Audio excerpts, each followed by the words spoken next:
सर्वधर्मस्वरूपिणे अवतार वरिष्ठाय रामकृष्णाय ते नमः। नमः श्रीयतिराजाय विवेकानन्दशूरये सच्चित्सुखस्वरूपाय स्वामिने तापहारिणे।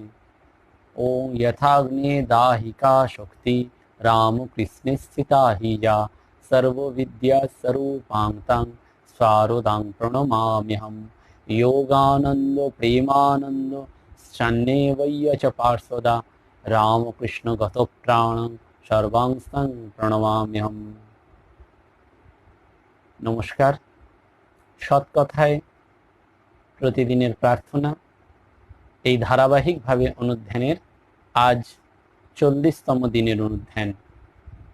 প্রতিদিনের মতন আজও ঠাকুর মা এবং স্বামীজিকে প্রণাম জানাই।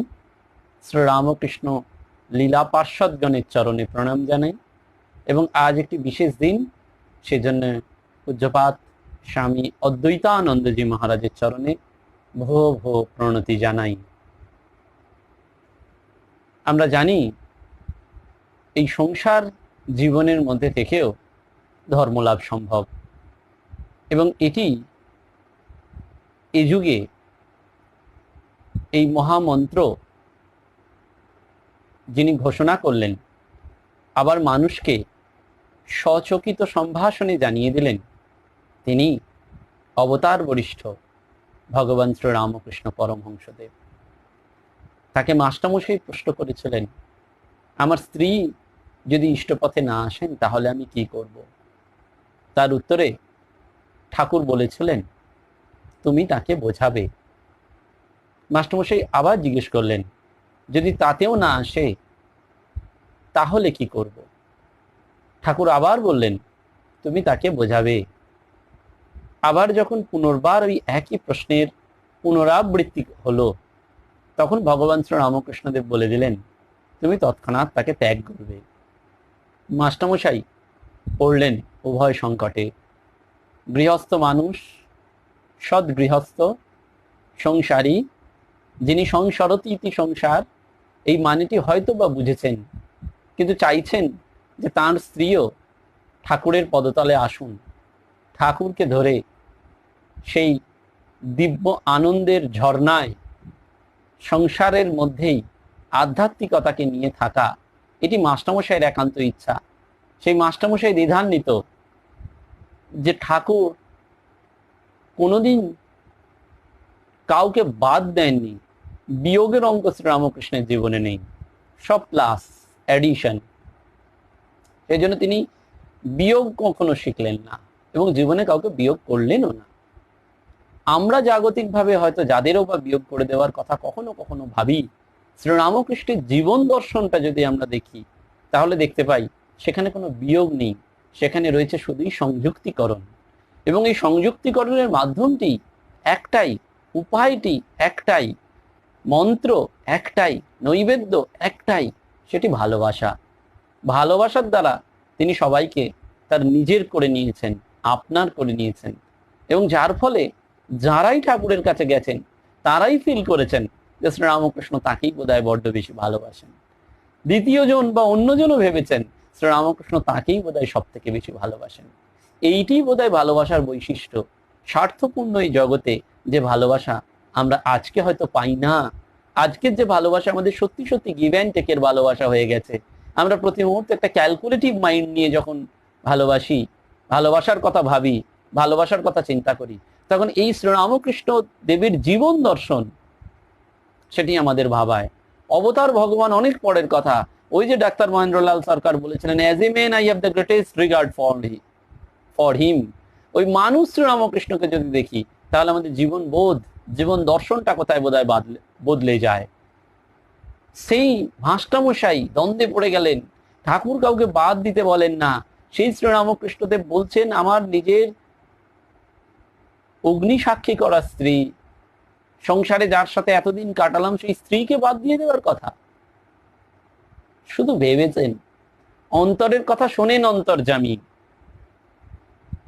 মনের কথা শোনেন সেই ভব নদীর কাণ্ডারি, তিনি সঙ্গে সঙ্গে হেসে ফেললেন। তাকিয়ে মাস্টারমশাইয়ের দিকে যে উত্তরটি দিলেন, সেটি বোধহয় আজকের এই যুগেও, এই যান্ত্রিক বিজ্ঞান প্রযুক্তির যুগে দাঁড়িয়েও আমরা যারা মনের কারিগর হতে চাই, যারা সত্যি সত্যি মন নিয়ে একটু ভাবি, সেইখানে দাঁড়িয়ে এই কথাটি আমাদের ভাবায়, যেখানে শ্রীরামকৃষ্ণদেব ওই মাস্টারমশাইকে পরিষ্কার বলে দিলেন, ও মাস্টার, তুমি চিন্তা করছো কেন? তুমি যার চিন্তা করো সেই তোমার স্ত্রীকে ইষ্টপথে এনে দেবেন। What a wonderful explanation! এটি যদি গভীরে ভাবেন, যদি আমি সত্যি সত্যি ঠাকুরের কথা চিন্তা করি, ভাবি, তাহলে তিনি তো দেখতে পাচ্ছেন, তিনি তো বুঝতে পাচ্ছেন যে আমার কোথায় সমস্যা। আমার স্ত্রী যদি ইষ্টপথে না আসেন, তাহলে আমাদের দুজনের একসাথে বসে ভগবানের নাম করা হয় না। আমি ডান দিকে গেলে তিনি বাঁ দিকে যান, আমি উত্তর দিকে গেলে তিনি দক্ষিণ দিকে যান। এই সমস্যা তো ভগবান আমার থেকে বেশি বোঝেন। বলছেন তুমি যার চিন্তা করছো, সেই চিন্তাটি যদি ঠিক ঠিক হয়, তাহলে তিনি তোমার স্ত্রীকে ইষ্ট পথে নিয়ে আনবেন। তোমার তার জন্য কোনো ভাবনার দরকার নেই। আমার হাতে নেই ভুবনের ভার, হালের কাছে বসে মাঝি করবেন তিনি পার। তিনি আমাদের পার করে নিয়ে চলে যাবেন। এবং সেটি সংসারে থেকেও ধর্মকে প্রতিদিনের দৈনন্দিন জীবনে কি করে প্রতিফলিত করা যায়, সেইটি যেমন এই সংসারীদের দেখালেন, তেমনি ত্যাগীদেরও বললেন। এবং আজকে যে তার ত্যাগী পার্শ্বদের নিয়ে আমরা আলোচনা করব, আজকের সেই বিশেষ দিন, পুণ্য দিন, সেই যে তার ত্যাগী পার্শ্বদের নিয়ে আলোচনা করব, তিনি হচ্ছেন পূজনীয় স্বামী অদ্বৈতানন্দজি, বুড়ো গোপাল দাদা। ঠাকুর তাকে মাঝে মধ্যে বলতেন মুরুব্বি, ঠাকুরের থেকে বয়সে বড়।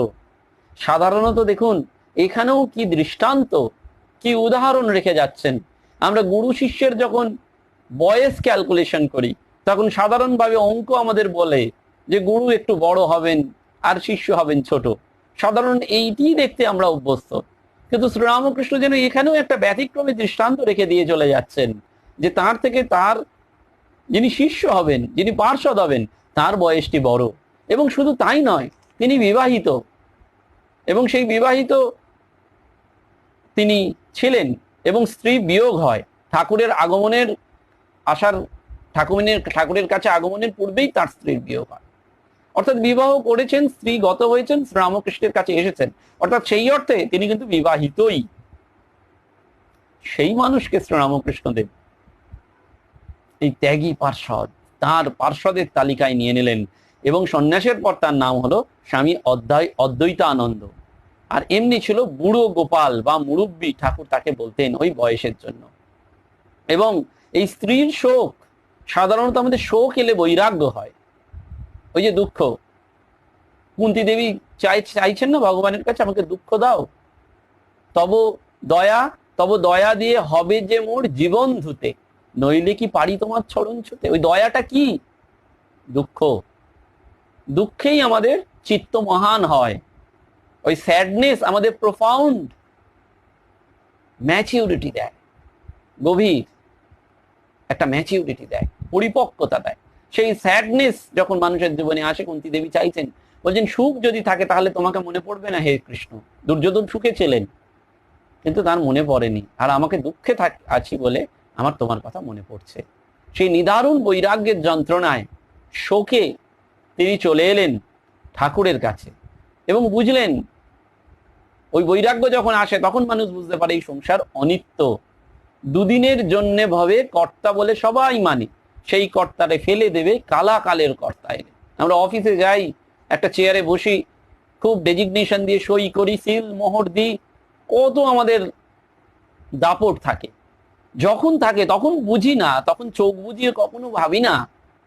ওই যে ইমাজিনেশন থেকে রিয়েলাইজেশন, হরি মহারাজ যেটি বলতেন, আমরা তখন চোখ বুঝিয়ে কখনো ভাবি না যে এটা পার্মানেন্ট নয়। আমি এই যে স্ট্যাম্প দিচ্ছি, সই করছি, একদিন আমাকে এই চেয়ারটা ছেড়ে দিতে হবে, তখন আমাকে কেউ আর ততটা নাও মানতে পারে। অনিত্য, এই সংসারটি অনিত্য। এখানে আমাদের অভিনয় করতে আসা, এবং এই জীবন নাট্যের রঙ্গমঞ্চে আমরা এই অভিনয় করতে করতে চলে যাব। কারুর সাথে বাবার রোল প্লে করব, কারুর সাথে স্বামীর রোল প্লে করব, কারুর সাথে স্ত্রী, কারুর সাথে ছেলে মেয়ে, কিন্তু প্রত্যেকের প্রতি কর্তব্যটি করতে করতে ঠিক একদিন এই জীবন নাট্য রঙ্গমঞ্চ থেকে চলে যাব। এবং যদি এই জীবন নাট্যের রঙ্গমঞ্চে অভিনয় করার সময় এইটুকু মনে রাখি যে একমাত্র ভগবানই আমার শেষের দিনের পরম আশ্রয়, তাকে লাভ করে ফেলতে হবে। পরীক্ষায় মার্কস পাওয়ার মতন, লেটার পাওয়ার মতন, স্টার পাওয়ার মতন ওই ভগবান লাভ করে ফেলতে হবে। অনিত্য সংসারের মধ্যে থেকে নিত্য বস্তুকে লাভ করতে হবে। And that is the challenge, সংসারী মানুষের জন্য, সন্ন্যাসীর জন্য, সকলের জন্য চ্যালেঞ্জ। তিনি সেই বৈরাগ্যের ফলে এক নিত্য সত্য অন্বেষণের জন্য খুঁজে বেড়াচ্ছেন। এবং সেজন্য পুঁথিতে রয়েছে, গোপাল বিশ্বাস সহ আইলা দেখিতে শান্তিদাতা রামকৃষ্ণে মহেন্দ্রের সাথে। অর্থাৎ তার দক্ষিণেশ্বরে পুঁথি অনুযায়ী আসা, আনুমানিক যে পুঁথি অনুযায়ী বা কথামৃত অনুযায়ী তার প্রথম দর্শন 1875 খ্রিস্টাব্দে। এবং তিনি ঠাকুরের কাছে এসেছেন এবং দেখছেন ঠাকুর একজন সাধারণের মতনই, কিন্তু এই যে মহেন্দ্রের সাথে আসছেন, বন্ধু ছাড়লেন না। এবং এই হতাশার মধ্যে তিনি বারবার বললেন, মহাপুরুষকে কি একদিনে চিনতে পারা যায়? ভিতরের সন্ধান পাইতে হলে ঘনিষ্ঠভাবে মিশতে হয়। ওই বন্ধুও কখনো কখনো ঘটকের কাজ করে দেন। সুতরাং আত্মীয় বিয়োগের কত গভীর গভীর বিষাদ যে হতে পারে সেটা আমরা ধারণাই করতে পারি না। কিন্তু উপযুক্ত চিকিৎসক যখন আসেন, ওই জন্য এদের বলা হয় ভবরোগ বৈদ্য। এই যে আধ্যাত্মিক যে দুঃখ, আদি দৈবিক দুঃখ আর আদি ভৌতিক দুঃখ, এই দুঃখগুলো যখন আমরা পাই তখন আমাদের এই চিকিৎসকের দরকার হয়। সেজন্য বলা হয় আমরা সবাই এখানে যেন রোগী। ওই মন্দির, ওই ভগবানের আশ্রয়, ওই temple is like a hospital. সেখানে আমরা সবাই যাই কম বেশি সবার প্রবলেম নিয়ে, এবং ঈশ্বর আমাদের সেই ডায়াগনস্টিক টুল দিয়ে আমাদের ডায়াগনোসিস করে দেন, প্রেসক্রিপশন করে দেন।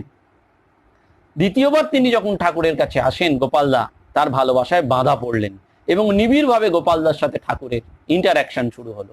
গোপালদার পিতার নাম ছিল গোবর্ধন ঘোষ, তারা জাতিতে সদ্গোপ ছিলেন এবং উত্তর 24 পরগনা জেলার অন্তর্গত জগদ্দল রাজপুর গ্রামে তার জন্ম। সম্ভবত 1828-এর কোনো এক শুভ দিনে তার জন্ম হয়। কিন্তু তিনি প্রায়ই কলকাতার উত্তর সিথিতে বাস করতেন এবং সিথির বেনিপালের চীনাবাজারের বুরুস, ম্যাটিং, খগড়া, পাপোশ ইত্যাদির একটি দোকানে কাজ করতেন। তার মানে সেই অর্থে যদি দেখেন তাহলে একজন কাজের লোক, বেনিপালের দোকানের কাজের লোক। বেনিপাল ব্রাহ্মভক্ত হলেও শরৎ এবং বসন্তকালের উৎসবাদিতে মধ্যে মধ্যে ঠাকুরকে তার নিজের বাড়িতে নিয়ে আসতেন, যেটি আমরা জানি বেনিপাল উদ্যান সিথির। সেই বেনিপাল তিনি নিজে ব্রাহ্ম, কিন্তু ঠাকুরের কাছে আসতেন এবং ঠাকুরকে নিয়ে যেতেন। দক্ষিণেশ্বরে শ্রীরামকৃষ্ণ চরণে আত্মসমর্পণের পূর্বে এই বাটিতে গোপালদা একবার তার দর্শন পেয়েছিলেন, কিন্তু ওটা খানিকক্ষণ, অল্পক্ষণের জন্য। আসল হলো এই দক্ষিণেশ্বরে আসার ফলে।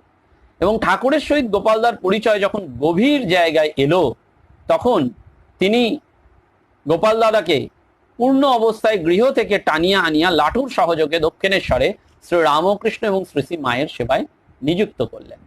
অর্থাৎ পূর্ণ টান না হলে, সেজন্য বারবার বলা হয় সময় না হলে কিছু হয় না। গানে আছে, ऐसी লাগি লগন প্রিয়া হোগেই মগন, লগ্ন না হলে মগ্ন হওয়া যায় না। সেই জন্যই সময় যখন ফল পাকছে, গোপাল দাদার যখন ভক্তি শ্রদ্ধা আসছে, তখন শ্রী রামকৃষ্ণ তাকে সেবায় নিযুক্ত করছেন। এবং একদিন এই দুই সেবককে নিয়ে ঠাকুর একটু কৌতুক করে বললেন, কথায় কথায় লাটুকে বললেন এখানকার কথা মানতে হবে। সরল লাটু সঙ্গে সঙ্গে বললেন, এখানকার কথা তো আমি জানি না, তো মানবো কি? মানা তো পরের কথা, আমি তো আগে এখানকার কথা বুঝি, এখানকার কথাটা কি, আপনি আমাকে একবার এ কথা বুঝিয়ে দিন। অমনি ঠাকুর গোপালকে ডাকিয়া বললেন, ওগো গোপাল, শোনো, লেটো কি বলে, বলে এখানকার কথা বুঝিয়ে দিন। এখানকার কথা কি বোঝানো যায়? তুমিই বলো তো বাবু, এ কেমন আবদার? গোপাল দাদা উত্তর দিলেন, আপনার তো জানা আছে, বলে দিন না। মধ্যস্থকে বিপক্ষে যোগ দিতে দেখে ঠাকুর সঙ্গে সঙ্গে বলে উঠলেন, ওগো তোমার একই রকম কথা, এখানকার কথা কি জানিয়ে দিতে আছে? মধ্যস্থ বললেন, এখানকার কথা শুনবার জন্যই তো আমরা সব এসেছি। আমাদের না বললে আমরা জানবো কেমন করে? তখন ঠাকুর হার মানলেন। হার মেনে যেন স্মিত হাসতে বললেন, এখন নয়, এখন নয়, এখানকার কথা এখন নয়, সময় হলে একদিন তোমরা সব বুঝতে পারবে। ওই এইসি লাগি লাগন, সময় না হলে জোর করে নয়। শ্রীরামকৃষ্ণদেবের কথামৃতে অদ্ভুত উপমা রয়েছে, যে যাদের পক্স হয়, দেখবেন মামড়ি হয়, সে মামড়ি খসে পড়ে, জোর করে যদি মামড়িকে টানেন তাহলে রক্তপাত ঘটবে। বলছেন ওকে অটোমেটিক্যালি শুকোতে দিতে হয়।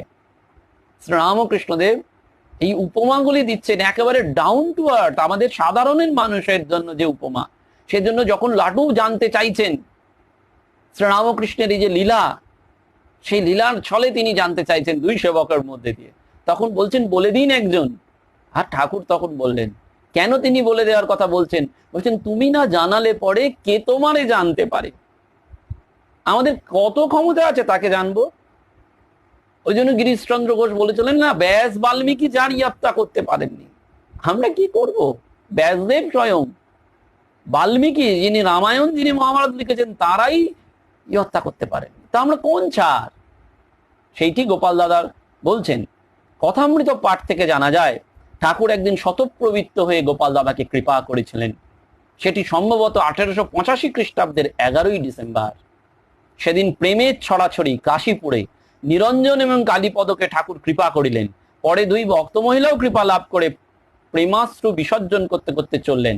ঠাকুর অতঃপর গোপাল দাদাকে ডাকিয়ে আনিয়া কৃপা করিলেন। ওই যে কৃপা, কৃপা করে করো আশিস দান, কৃপা করছেন অযাচিত কৃপা, আনকন্ডিশনাল।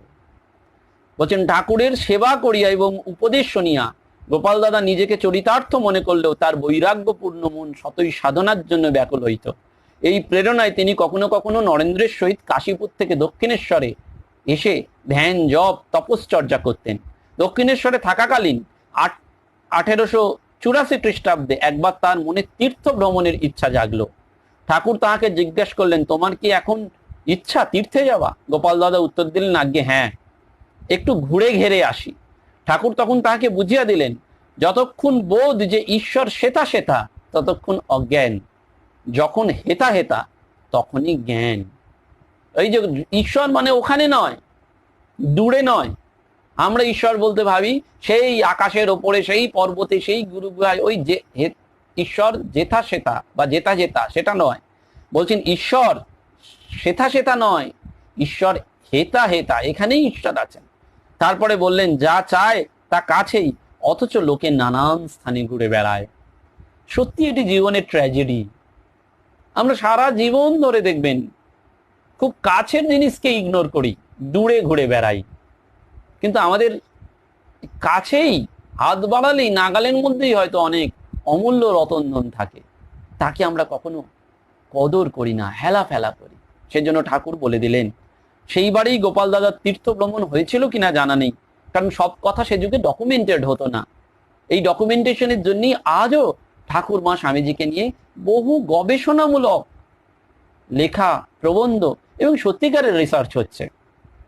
বলছেন কিন্তু ইহা সত্য যে কাশীপুরে থাকাকালীন একবার তিনি তীর্থ দর্শন নিয়ে গিয়েছিলেন।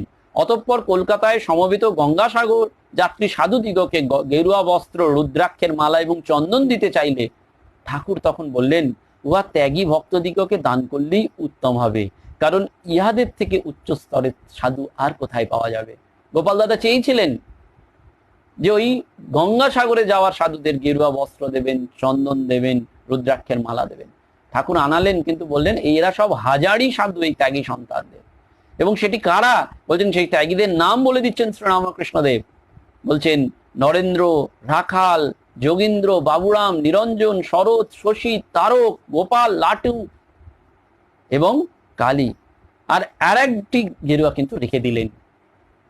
দেখুন, এসব ত্যাগী সন্তানদের দিলেন, তার মধ্যে থেকে কিন্তু একজনকে বেছে নিলেন, তিনি ভক্ত ভৈরব গিরিশ।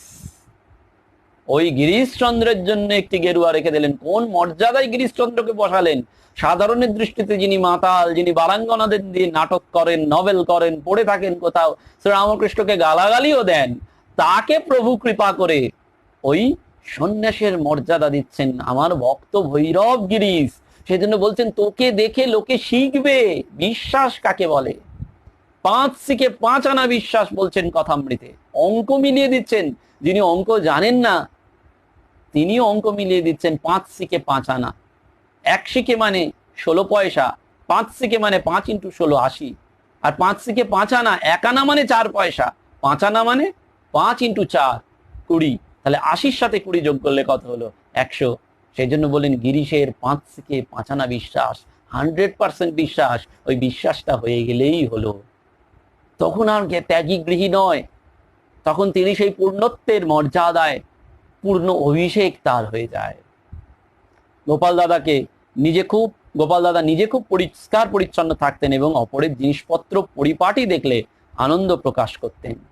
একদিন ওষুধ দেবার সময় অতীত হয়ে যাচ্ছে দেখে ঠাকুর হাত নাড়িয়ে জিজ্ঞেস করলেন, সেই বুড়ো লোকটা কোথায়? গোপাল দাদা ঘুমাইতেছেন শুনিয়া ঠাকুর খুব আনন্দ সহকারে অপরজনকে বললেন, আহা কত রাত জেগেছে, একটু ঘুমুক, তাকে আর জাগিও না, তুমি বরং ওষুধটা ঢেলে দাও। কারণ এরা নিত্যদিন সেবা করেছেন এবং সেই সেবাই কোনো কার্পণ্য করেননি। নিজের বাবা মাকে সেবা করতে গেলে যেমন রাত জাগতে হয়, যেমন হসপিটালে গিয়ে রাতের পর রাত পড়ে থাকতে হয়, কিংবা বাড়িতে জাগতে হয়, এটা ঠাকুরের জন্য। ওই যে গানে বারবার শুধু এটা অনুধাবনের বিষয়, কেমন ভালোবাসলে পরে দেয় যে দেখা ভগবান। ভগবান কেন এদের কাছে প্রকাশিত হলেন, কেন এরা পার্ষদ? কারণ ওই কেমন ভালোবাসা। এই ভালোবাসা কিরকম হয়? কোনো চাওয়া পাওয়া নয়, শুধু ভালোবাসার তরেই ভালোবাসা, ভালোবাসার জন্যই ভালোবাসা, সেইটি তিনি করছেন। গোপাল দাদা নিম জল দিয়ে ঠাকুরের গলার ক্ষত পরিষ্কার করে দিতেন। একদিন ওরূপ করছেন দেখে ঠাকুর উফ উফ করে উঠলেন। ঠাকুরের কষ্ট দেখে গোপাল দাদার নিজের কষ্ট হলো, বললেন থাক আর ধোয়াবো না। ঠাকুর কিন্তু বললেন, না না তুমি ধুইয়ে দাও, এই দেখো আমার আর কোনো কষ্ট হচ্ছে না। এই বলে ঠাকুর তার দেহ থেকে নিজের মনটাকে তুলে নিলেন। এই যে সেগ্রিগেশন করে নেওয়া, এই পরমহংস করতে পারেন, নিজের দেহ থেকে মনটি করে নিতে তুলে নেওয়া। এই ব্রহ্মজ্ঞ পুরুষ করতে পারেন। আমরা পরবর্তীকালেও মঠ মিশনের সন্ন্যাসী মহারাজদের জানি, প্রেসিডেন্ট মহারাজদের জানি, অনেক সাধু ব্রহ্মচারীদের জানি, যারা এই অসুখের সময় নিজের দেহ থেকে মনটি তুলে নিয়েছেন। এই যে দেহ থেকে মনটাকে, অর্থাৎ দেহ পড়ে থাকছে জড়, আর মন, সেই মনটিকে তারা তুলে নিচ্ছেন। গৃহহীন এবং আত্মীয় স্বজন থেকে বিচ্ছিন্ন গোপাল দাদার অবলম্বন তখন ঠাকুর, তার সেবক এবং ভক্তবৃন্দ। তার সুখ দুঃখ সব এই ঠাকুরকে কেন্দ্র করে। কাশীপুরে নরেন্দ্রনাথ একবার নির্বিকল্প সমাধিতে নিমগ্ন হলে তাহার দেহের মৃতের লক্ষণ প্রকাশ পাইল। অমনি গোপাল দাদা ব্যস্ত হয়ে ঠাকুরের নিকট গিয়ে বললেন, নরেন মরে গেছে। ঠাকুর সমস্ত শুনিয়ে বললেন, বেশ হয়েছে, এখন ওইভাবে কিছুক্ষণ থাক, আমায় সমাধির জন্য বড্ড জ্বালিয়েছিল। অর্থাৎ তিনি সমাধি দিলেন। তারপর যখন ফিরলেন তখন পার্শ্বস্থ ব্যক্তিদিগকে উচ্চ স্বরে বলছেন, আমার দেহ কোথায়? 1894 খ্রিস্টাব্দে তিনি কাশীতে বংশীদত্তের বাটিতে থেকে যখন তপস্যা করেছিলেন, তখন বিরজানন্দ মহারাজ কাশীধামে যাইয়া প্রমোদাদাস বাবুর বাগানে স্বামী যোগানন্দ, অবেদানন্দ, সচ্চিদানন্দ প্রমুখের সহিত মিলিত হন এবং পরে স্বামী অদ্বৈতানন্দ এবং সচ্চিদানন্দের সঙ্গে পঞ্চকোশী ভ্রমণে নির্গত হন। এবং এই যখন ভ্রমণ যাচ্ছে তখন এই সময় তার পায়ে একটা কাঁটা ফোটে এবং সেই সময় তিনি খুব কষ্ট ভোগ করেন। শ্রীযুক্ত প্রমোদাদাস বাবুকে একটা চিঠি লিখেছিলেন মহাপুরুষ মহারাজ। সেইটাই জানা যায় যে আমাদের বৃদ্ধ স্বামী, যিনি বারাণসী পুরী সেবা করিতেছেন, তার পায়ে একটি কণ্টক বিদ্ধ হইয়া বিশেষ কষ্ট পাইতেছেন। লিখিয়াছেন, 2 বার অস্ত্র করিতে হইয়াছে, উত্থান শক্তি রহিত হইয়াছেন, আপনি অনুগ্রহ করিয়া তাহার সংবাদ লইবেন এবং কোনরূপ সাহায্য করিতে ত্রুটি করিবেন না, পত্র পাঠে সংবাদ লইবেন। তিনি কুচবিহারের কালীবাড়ির পশ্চাৎ ভাগে বাবু সাগরচন্দ্র সুরের বাটিতে আছেন, বড়ই কষ্ট পাইতেছেন। এই গোপাল দাদা কষ্ট পাচ্ছেন যখন, তখন মহাপুরুষ মহারাজ অবশেষে মঠের যখন নতুন বাড়ি হয় তখন তিনি সেখানেই বাস করেন এবং এই সময় মঠের আভ্যন্তরে থেকে অনেক কার্যের যে তত্ত্বাবধান সেইটি গোপাল দাদা করতেন এবং তার দৈনন্দিন কাজ যথেষ্টই ছিল এবং খাদ্য উৎপাদন করা তার একান্ত প্রয়োজন ছিল। এই সময় লাটু মহারাজ বলেছিলেন, আরে বুড়ো গোপাল দাদা না থাকলে মঠের ব্রহ্মচারীদের ভাতের উপর তরকারি জুটত না। সবজি বাগান করে বুড়ো গোপাল দাদাকে কতই না খাটতে হয়েছে। অর্থাৎ সেইটি তিনি করেছেন, ওই সবজি বাগান। দেখুন ঠাকুর ওই যে বলছেন না, ওস্তাদ মালি ছিলেন, হরেক রকম ফুল দিয়ে এই তোরাটি তৈরি করেছেন। ওই সবজি বাগানটাও দরকার, সেটি শ্রীরামকৃষ্ণ বুঝতেন এবং বুঝেছিলেন বলেই দেখুন এই সকল যাকে বলা হয় প্রাতিষ্ঠানিক শিক্ষায় শিক্ষিত নয়, ওই বেনিপালের দোকানে ওই রকম একটা লোহা লক্কর নিয়ে কাজ টাজ করছেন, সেই মানুষটিকে নিয়ে আসছেন, তার মাধ্যম দিয়ে জগৎকে মেসেজ দিচ্ছেন এবং তাকে দিয়ে আবার সংঘের জন্য এই সবজি বাগান তরকারি এই কাজটিও করাচ্ছেন। শ্রী মাও গোপাল দাদার এই আন্তরিকতার প্রশংসা করিয়েছিলেন এবং কলকাতায় শ্রী মাকে দেখতে গিয়ে গোপাল দাদা কথা প্রসঙ্গে বলেছিলেন তাহার শরীর বাতগ্রস্ত হইলে তিনি মঠের প্রয়োজন বোধে বাগানে খুব খাটেন, মঠের জমিতে যা কিছু সম্ভব ঢেঁড়স বেগুন কাঁচকলা সবই হয়েছে, অতএব তরকারি বিশেষ এক কিনতে হয় না। এই মানুষটি সত্যি সত্যি একেবারে এই সংঘের জন্য দিয়ে গেলেন, বয়সে শ্রীরামকৃষ্ণের থেকে বড়, কিন্তু বড় শ্রীরামকৃষ্ণ তার থেকেও বড় হয়ে দেখিয়ে দিয়ে গেলেন যে এই বড়র বড়ত্ব বৃহত্ত্ব ব্রহ্মত্ব যাই বলুন না কেন সেটার মধ্যে এই সেবাটি লুকিয়ে রয়েছে। সেই জন্য মা বারবার বলেছিলেন হ্যাঁ বাবা তুমি সেকালে লোক, তুমি তো আর ছেলেদের মতন থাকতে পারবে না, মঠও একটা সংসার, খাওয়া দাওয়া তো আছে, তুমি থাকতে পারবে কেন, তাই দেখে থাকো। বলছেন মঠও একটা সংসার, এটি একটা ছোট্ট সংসার থেকে বৃহৎ সংসার, সেই সংসারের খাওয়া দাওয়া আছে, সেইটা তো তোমাকে দেখতে হবে। এবং তিনি সর্বদাই গোপাল দাদা নবাগত ব্রহ্মচারীদিগকে গোপাল দাদার সাথেই কাজ করতে হতো এবং স্কুল কলেজ থেকে আগত সকল প্রকার কাজে এই নবাগতদের সাহায্য করার জন্য সমতালে তারা চলতে পারতো না, ফলে গোপাল দাদা অনেক সময় তাদের ভৎসনা করতেন। কিন্তু একদিন ঠাকুর তাহাকে দেখিয়ে দিলেন সর্বভূতেই তিনি বিদ্যমান। এই অনুভূতির পর তার স্বভাবের পরিবর্তন হলো। তিনি বলতেন সর্বভূতেই তিনি বিরাজমান, কাকে নিন্দা করি আর কারই বা সমালোচনা করি, ঠাকুরের সংসার আর ইহারা ঠাকুরেরই সন্তান, এই মনোভাব লইয়াই তিনি বাকি কয়েকটা দিন কাটিয়েছিলেন। অর্থাৎ অদ্ভুত যে ঠাকুর তাকে দেখিয়ে দিলেন কোন নিন্দা সমালোচনা, যে পোকাটিরও নিন্দা করা নয় সেইটি। দৈনন্দিন জীবনে আমাদের অনেক কিছু তত্ত্ব জ্ঞান হয়, আমরা অনেক লেকচার শুনি, কিন্তু আমরা কি পারি? সেখানেই তো আমাদের প্রার্থনার শক্তি। আমরা ভগবানকে কি ওইটি মায়ের মতন প্রার্থনা করতে পারি যে আমার দোষ দেখার ক্ষমতাটা দূর করে দাও, আমি যেন কারুর দোষ না দেখতে পাই। ওই দোষ দেখবে নিজের। আমরা জগৎকে আপনার করে নিতে গিয়ে অনেক সময় অন্যের দোষ দেখে ফেলি, কিন্তু সত্যি সত্যি দোষটি নিজে দেখার কথা। এই প্রাচীনভাবে ভাবিত গোপাল দাদা চায়ের সম্পর্কে একটা অদ্ভুত ধারণা ছিল। তিনি চা পান করতেন না এবং অপরকেও পান করতে নিষেধ করতেন। এই নিয়ে অনেকবার রসিকতা জমে উঠত। গোপাল দাদাকে একবার একজন বলেছিলেন, ওরে চা খাসনি রক্ত হেগে মরবি। সম্বোধিত ব্যক্তির প্রত্যুত্তরে বললেন, গোপালদা যত ফোঁটা চা তত ফোঁটা রক্ত। গোপালদাও তখন ব্যঙ্গোচ্ছলে বললেন, খুব খা। অমনি হাসির রোল পড়ে গেল।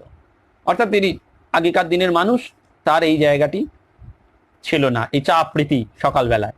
এবং দেহত্যাগের পূর্বে তার পেটের অসুখে তিনি ভুগেছিলেন। তিনি একটু ব্যায়াম করতেন, কিন্তু ঠাকুরের সম্মুখে তিনি মুক্ত কণ্ঠে প্রার্থনা করতেন, প্রভু আমার এই কষ্ট থেকে মুক্তি দাও। ঠাকুর সে প্রার্থনা শুনলেন, তার মুক্তি এলো। শোনা যায় অন্তিম অসুখের সময় তার এক অলৌকিক দর্শন লাভ হয়। তিনি দেখলেন ঠাকুর গদা হস্তে সম্মুখে উপস্থিত। গদা দেখিয়ে আশ্চর্য গোপাল দাদা ঠাকুরকে ইয়ার কারণ জিজ্ঞেস করলে তিনি বললেন, আমি এবার গদাধর রূপে আবির্ভূত।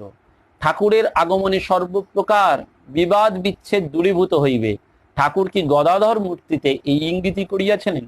মনে রাখিতে হবে ঠাকুরের পিতৃদত্ত নাম গদাধর। কে জানে অবতার পুরুষের সর্বপ্রকার সার্থক ক্রিয়াকলাপ এবং নামের পশ্চাতে কোথায় কোন অর্থ থাকে। 28শে ডিসেম্বর 1909 মঙ্গলবার বেলা 4টের সময় গোপাল দাদা অর্থাৎ স্বামী অদ্বৈতানন্দজি মহারাজ স্বধামে গমন করেন এবং শেষ সময়ের মুখখানি তার অতি সুন্দর হয়ে উঠেছিল। সে সময় মতি ডাক্তার উপস্থিত ছিলেন, একটু লেবু দুধ খেলেন, মতিবাবুকে নমস্কার করে হাসতে হাসতে তিনি দেহত্যাগ করলেন। 81 বৎসর বয়সে লোক পরিত্যাগ করে তিনি চলে গেলেন শ্রীরামকৃষ্ণ লোকে, কিন্তু আমাদের জন্য রেখে গেলেন শ্রীরামকৃষ্ণের ওই মেসেজ, ঈশ্বর এখানেই রয়েছেন, ওই সেথা নয়, হেথা এখানে আমার নিজের জন। এবং ওইটি ঠাকুর তাকে দেখিয়ে দিলেন। তিনি গদাধর, শঙ্খ চক্র গদা পদ্মধারী। তিনি লুকিয়েছেন আমাদের, ওই গানে আছে না, শঙ্খ চক্র গদা পদ্মধারী নারায়ণ। তিনি লুকিয়েছেন অধমেরে ফাঁকি দিয়ে কি বলিতে চাও। আমাদের ওই অধমকে ফাঁকি দিয়ে ঠাকুর কি বলতে চেয়েছেন, ঠাকুর যেটি বলতে চেয়েছিলেন সেটি ঠাকুর ধরা দিয়ে দিয়েছেন, যে তিনি আসলে সেই পূর্ণ ব্রহ্ম নারায়ণ। আমাদের মনে রাখতে হবে গদাধরের গদা ঘুরছে, যদি আমরা কিছু ভুল করি তাহলে সেই গদার আঘাত খাবো। আর যদি সত্যি সত্যি ভালোবাসি তাহলে নিশ্চয়ই শ্রীরামকৃষ্ণের কোলে স্থান পাবো। পূজনীয় মহারাজকে প্রণাম জানিয়ে, আপনাদের সকলকে প্রণাম জানিয়ে আজকের এই পবিত্র দিনে এই প্রার্থনাই ঠাকুরের কাছে থাকুক, যেন আমরা সত্যি সত্যি এই দেহবোধের পারে যেতে পারি। যদি যেতে পারি তাহলে এই সংসারে থেকেও যে ভগবান লাভ হয়, এই অদ্বৈতানন্দজি মহারাজ তিনি বিবাহের পরেও ওই সন্ন্যাস পেলেন, পার্ষদ হলেন। শুধু তাই নয়, জগতের কাছে একটি বার্তা রেখে দিয়ে গেলেন যে সংসার সন্ন্যাসটি বড় কথা নয়, আসলটি হচ্ছে ওই মন, যে মন দিয়ে তুমি ভগবানকে ভালোবাসতে পারবে। সকলকে প্রণাম জানিয়ে আজকের অনুষ্ঠান শেষ করলাম। নমস্কার, ধন্যবাদ।